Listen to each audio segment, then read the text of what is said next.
What's up, everybody? This is a video for Amazon FBA booksellers.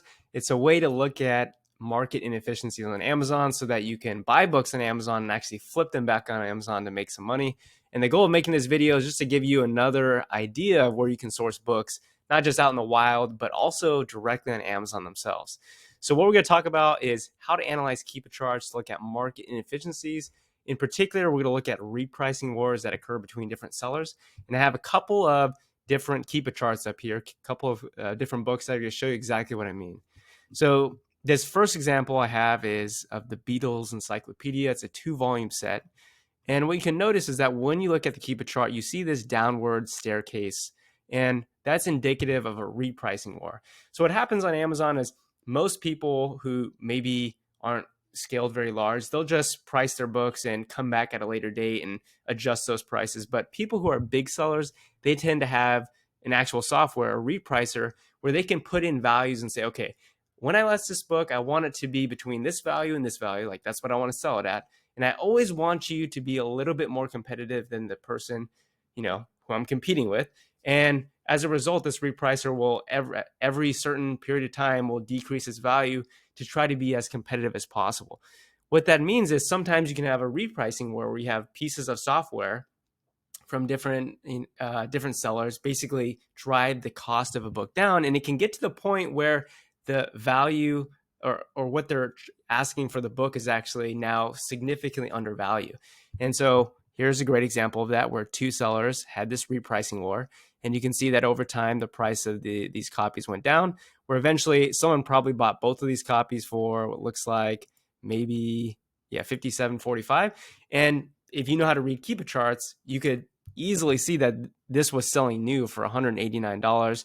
Now, it's not selling a ton. Like, over a year, it sold a handful of times. But the point is, this book or this 2-volume set sold for significantly less than it should have. And if you were somebody who noticed that and is an Amazon FBA seller, you could have just bought it at that price and reflipped on Amazon, maybe listed it new for like $150 or $160 and made some money. Now, what's interesting is that if you go back in the history, go back in time to look at the history of this book, you can actually see that there was also another repricing that occurred here. And if you would have bought this 2-volume set at $31 or $37, again, you could have made some pretty good money just by flipping it back on Amazon. Now, this actually happens a lot more than you think. And here's another example. Here's actually a pretty insane example. So this is Encyclopedia of Sleep. It's the first edition. It's a 6-volume set.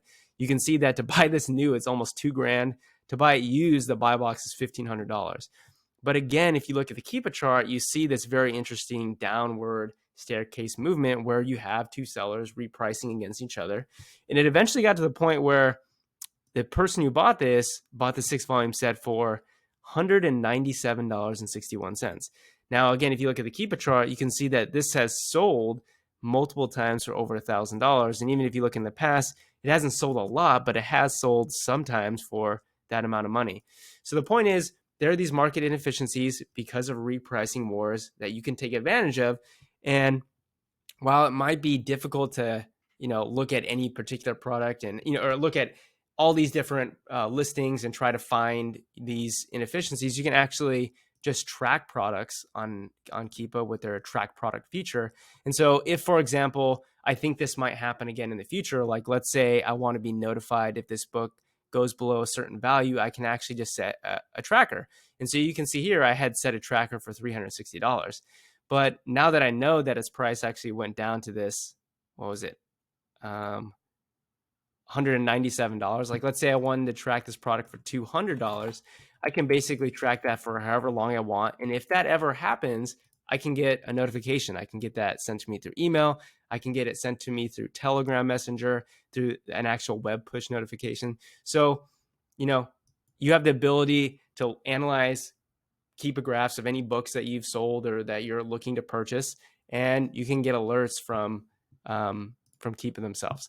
So hope you found this interesting. I'll come out with some other videos as well, some other tactics that you can use with Keepa. If you enjoyed this and you found it useful or valuable in any way, I'd appreciate it if you hit the like button, so consider subscribing, and I'll see you in the next one. Goodbye.